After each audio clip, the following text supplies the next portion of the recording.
प्यारे विद्यार्थियों नमस्कार। स्वागत है आप सभी का आपके अपने YouTube चैनल आरपी स्टडी में। तो जो भी विद्यार्थी सीईटी एग्ज़ाम 2026 की तैयारी कर रहे हैं, सीईटी एग्ज़ाम 2026 की तैयारी करने वाले सभी विद्यार्थियों के लिए आज हम दोस्तों भारतीय संविधान के इंपॉर्टेंट क्वेश्चन देखने वाले हैं। आपकी सीईटी में राज्य व्यवस्था में एक टॉपिक है संविधान। संविधान से जितने भी क्वेश्चन बन सकते हैं, जिस प्रकार से बन सकते हैं, पूरे के पूरे मैं दोस्तों ऑल टाइप की क्वेश्चन आपको यहाँ पर बताने वाला हूँ। संविधान का एक भी प्रश्न दोस्तों आपका इस क्लास से बाहर नहीं जाने वाला है, ठीक है ना। इसके अंदर अपन संविधान के पूरे 50 इंपॉर्टेंट क्वेश्चन देखेंगे जो कि आपके एग्जाम के लिए रामबाण सिद्ध होंगे। तो इस क्लास को आप ध्यान से पूरा जरूर देखना। एक ही क्लास के अंदर संविधान का पूरा टॉपिक अपन खत्म करेंगे। तो सभी का बहुत बहुत स्वागत है। सभी को नमस्कार दोस्तों। चलिए आज के सेशन को स्टार्ट करते हैं। देखते हैं क्लास का पहला प्रश्न आपके सामने क्या है। पहला प्रश्न है, भारतीय संविधान सभा की प्रथम बैठक कब हुई थी? संविधान सभा की पहली बैठक दोस्तों आपसे पूछी है। तो बिल्कुल मैं आपको यहाँ पर सीधा ही आंसर बता देता हूँ कि संविधान सभा की पहली बैठक है वो 9 दिसंबर 1946 को हुई थी। कब हुई थी? 9 दिसंबर 1946 को। दूसरा प्रश्न आपके सामने, संविधान सभा के स्थायी अध्यक्ष कौन थे? कमेंट करेंगे संविधान सभा के स्थायी अध्यक्ष कौन थे? डॉक्टर भीमराव अम्बेडकर, डॉक्टर सच्चिदानंद सिन्हा, राजेंद्र प्रसाद, जवाहरलाल नेहरू। तो संविधान सभा के स्थायी अध्यक्ष थे वो थे डॉक्टर राजेंद्र प्रसाद। और जो भी विद्यार्थी ऑप्शन नंबर सी को सही कर रहे हैं, सी ऑप्शन आपका करेक्ट है। नेक्स्ट आपके सामने, प्रारूप समिति के अध्यक्ष कौन थे? संविधान की जो प्रारूप समिति दोस्तों थी उसके अध्यक्ष कौन थे? Doctor BR Ambedkar, Sardar Patel, KM Munshi, JB Kripalani. तो संविधान की प्रारूप समिति के अध्यक्ष दोस्तों थे वो थे डॉक्टर भीमराव अम्बेडकर। यानी जो भी विद्यार्थी ऑप्शन ए कमेंट कर रहे हैं, ऑप्शन ए आपका सही है।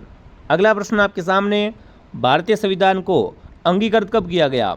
मतलब संविधान को एडॉप्ट कब किया गया दोस्तों, है ना।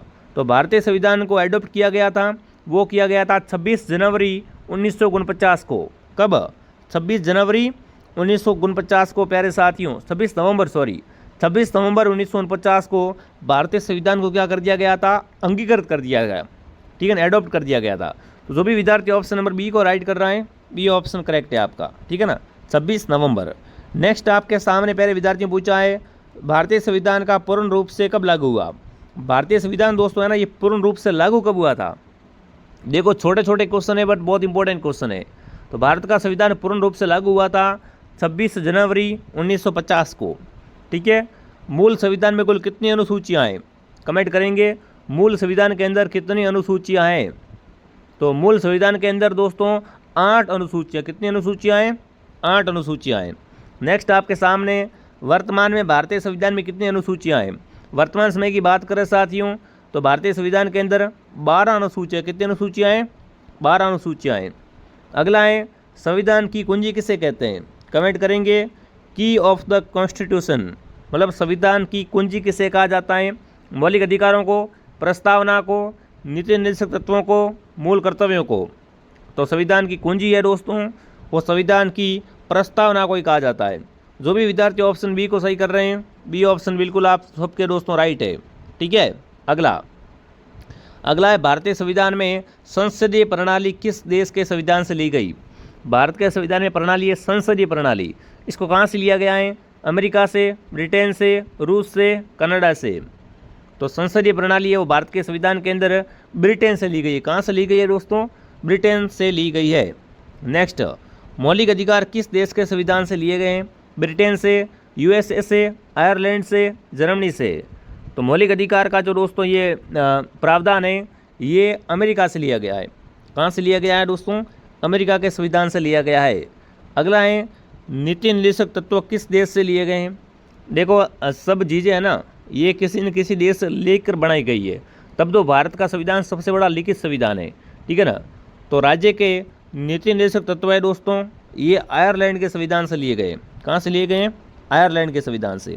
मूल कर्तव्य कहाँ से लिए गए हैं? पूछ ले प्रश्न अगर। तो मूल कर्तव्य दोस्तों हैं ये सोवियत संघ से लिए गए। कहाँ से लिए गए हैं?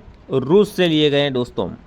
नेक्स्ट आपके सामने, भारतीय संविधान में समानता का अधिकार किस अनुच्छेद के अंदर है? समानता का अधिकार, किसी के साथ भेदभाव नहीं किया जाएगा, सबको समान दृष्टि से देखा जाएगा। तो समानता का अधिकार है वो अनुच्छेद 14 से लेकर 18 तक है। किसमें है संविधान में? अनुच्छेद 14 से 18। अगला है, छुआछूत अस्पष्टता का अंत किस अनुच्छेद के तहत किया गया है? देखो छुआछूत की जाती है ना, ये भाई छोटी जात का है, इसको अपन छुएंगे नहीं, तो ये भी संविधान के अंदर इसका भी क्या है दोस्तों? अंत किया गया है। वो किस अनुच्छेद में किया गया है? अनुच्छेद 17 के अंदर, ठीक है ना, अनुच्छेद 17 है, इसमें दोस्तों है छुआछूत का अंत हुआ है। अगला है समान स्वतंत्रता का अधिकार किस अनुच्छेद में वर्णित है? अब पूछा स्वतंत्रता, तो स्वतंत्रता का अधिकार दोस्तों है वो 19 से 22 तक है। कहाँ से कहाँ तक है? 19 से 22 तक। शिक्षा का अधिकार RTE, RT वेरी इंपॉर्टेंट है दोस्तों। तो RT किसके अंदर है? RT ये एक अनुच्छेद 21A के अंदर, किसके अंदर है? 21A के अंदर दोस्तों RTE है, ठीक है। अगला, डॉक्टर BR अम्बेडकर ने किस अनुच्छेद को संविधान की आत्मा कहा है? संविधान की आत्मा किस अनुच्छेद को कहा है दोस्तों? अनुच्छेद 32 को। अनुच्छेद 32 है दोस्तों, इसे क्या कहा जाता है? संविधान की आत्मा कहा जाता है। अगला है, भारतीय संविधान में कुल कितने भाग हैं? संविधान के भाग कितने हैं दोस्तों? तो संविधान को 22 भागों के अंदर बांटा गया है। कितने भाग हैं? 22 भाग है। अगला है, संविधान के किस भाग में मौलिक अधिकारों का वर्णन है? मौलिक अधिकार दोस्तों भाग 3 के अंदर है, ठीक है ना, किसमें? भाग 3 के अंदर। अगला है दोस्तों, संविधान के किस भाग में नीति निर्देशक तत्वों का उल्लेख है? नीति निर्देशक तत्व है दोस्तों वो संविधान के भाग 4 के अंदर है। किसमें? भाग 4 के अंदर। जिसने भी क्लास को लाइक नहीं किया है, क्लास को लाइक एंड सब्सक्राइब जरूर करें दोस्तों, ताकि आपको ऐसी ऐसी क्लासें और भी मिलती रहे। मूल कर्तव्य को किस संविधान संशोधन द्वारा जोड़ा गया है? मूल कर्तव्य जोड़े गए हैं दोस्तों, ये 42वें संविधान संशोधन के द्वारा जोड़े गए हैं। और 42वां संविधान संशोधन कब हुआ था? 1976 के अंदर, ठीक है। वर्तमान में नागरिकों के पास में कितने मौलिक अधिकार है? वर्तमान में दोस्तों नागरिकों के पास में बिल्कुल 6 मौलिक अधिकार है। कितने मौलिक अधिकार है? 6। संपत्ति के अधिकार को मौलिक अधिकार की सूची में कब किस संशोधन द्वारा हटाया गया है? संपत्ति का अधिकार इसको मौलिक अधिकार में से कब दोस्तों हटाया गया है? तो इसको अलग किया गया है 44वें संविधान संशोधन के द्वारा, ठीक है ना। भारत के प्रथम नागरिक कौन होते हैं? प्रधानमंत्री, राष्ट्रपति, मुख्य न्यायाधीश, उपराष्ट्रपति। तो भारत का प्रथम नागरिक है दोस्तों वो राष्ट्रपति होता है, ठीक है। राष्ट्रपति बनने के लिए न्यूनतम आयु कितनी होनी चाहिए? 25 वर्ष, 30, 35, 18 वर्ष। तो दोस्तों राष्ट्रपति बनने के लिए न्यूनतम आयु सीमा है वो है 35 वर्ष, ठीक है। राष्ट्रपति पर महाभियोग किस अनुच्छेद के तहत लगाया जाता है? महाभियोग की प्रक्रिया है दोस्तों वो अनुच्छेद 61 के अंदर है। किसमें? अनुच्छेद 61 में। राष्ट्रपति को पद की शपथ कौन दिलवाता है? बहुत बार प्रश्न आ चुका है दोस्तों। तो राष्ट्रपति को पद की शपथ है दोस्तों वो भारत का मुख्य न्यायाधीश दिलवाता है, ठीक है। राष्ट्रपति समाधान की शक्ति किस अनुच्छेद के अंदर है? राष्ट्रपति की जो समाधान की शक्ति है दोस्तों वो अनुच्छेद 72 के अंदर है। किसमें है दोस्तों? अनुच्छेद 72 में। देखिए आगे बढ़ने से पहले जो विद्यार्थी CET की जारी कर रहे हैं दोस्तों, CET 2026 12th लेवल का पूरा कोर्स दोस्तों आपको मिलेगा RP स्टडी ऐप के अंदर।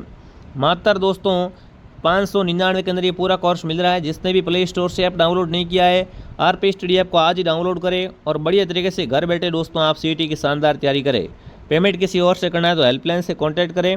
इसमें all subject face to face class, साथ में दोस्तों क्लास नोट्स PDF भी अवेलेबल है। तो डाउनलोड कर लो RP स्टडी ऐप, ठीक है दोस्तों।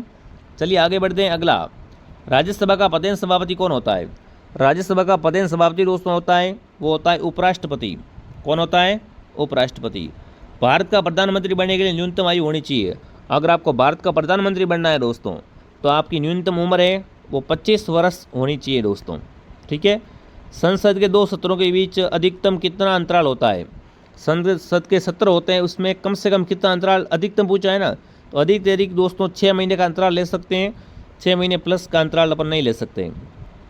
संसद का उच्च सदन कौन सा होता है? अपर हाउस, है ना। तो सबसे ऊंचा सदन होता है संसद का वो होता है राज्यसभा, ठीक है, ध्यान रखना।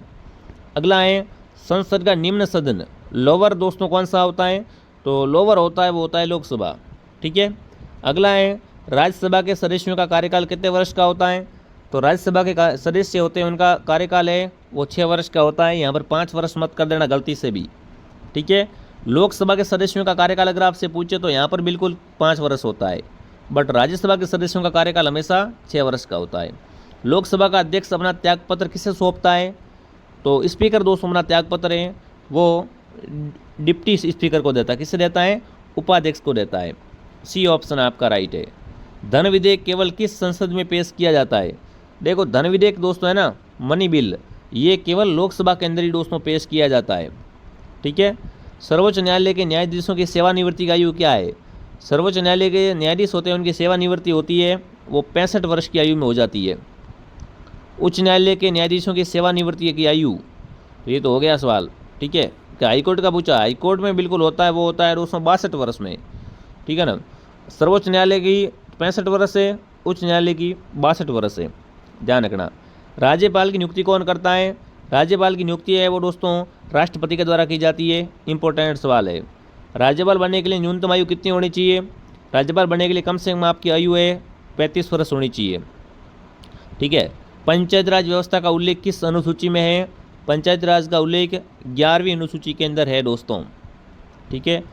73वां संविधान संशोधन किससे संबंधित है दोस्तों? तो 73वें संविधान संशोधन में पंचायती राज का उल्लेख किया गया है, ठीक है। अगला, दल बदल विरोधी कानून किस अनुसूची में है? दल बदल विरोधी कानून दोस्तों हैं ये बिल्कुल किसके अंदर है? फटाफट कमेंट करेंगे तो ये है 10वीं अनुसूची के अंदर, ठीक है। संविधान संशोधन की प्रक्रिया किस अनुच्छेद के अंदर है? तो संविधान संशोधन की प्रक्रिया है अनुच्छेद 368 के अंदर, ठीक है। संविधान संशोधन की प्रक्रिया किस देश से ली गई है? ये ली गई है दक्षिणी अफ्रीका से, ठीक है। भारत में राष्ट्रीय आपातकाल किस अनुच्छेद के तहत लगता है? नेशनल इमरजेंसी लगती है दोस्तों, तो आपातकाल लगता है अनुच्छेद 352 के तहत, ठीक है। हाँ, अगला प्रश्न दोस्तों, वित्तीय आपात का उल्लेख। तो वित्तीय आपातकाल दोस्तों है ना, फाइनेंशियल इमरजेंसी लगती है ना, तो वो लगती है दोस्तों अनुच्छेद 360 के तहत। भारत में मुख्य चुनाव आयोग की नियुक्ति कौन करता है? चुनाव आयोग की नियुक्ति है दोस्तों वो राष्ट्रपति के द्वारा की जाती है, ध्यान रखना, ठीक है। तो ये आज के 50 इंपॉर्टेंट क्वेश्चन थे संविधान से रिलेटेड। आप कमेंट करना आपके इस क्लास में से कितने क्वेश्चन राइट हुए। अगर आपको ये क्लास पसंद आई है तो लाइक सब्सक्राइब जरूर करें और आरपी स्टडी ऐप को डाउनलोड करें और हमारे टेलीग्राम चैनल को भी आप ज़रूर ज्वाइन करें। बाकी मैं आपको मिलता हूँ नेक्स्ट क्लास में दोस्तों। क्लास कैसे लगी कमेंट करना। जय हिंद, जय भारत।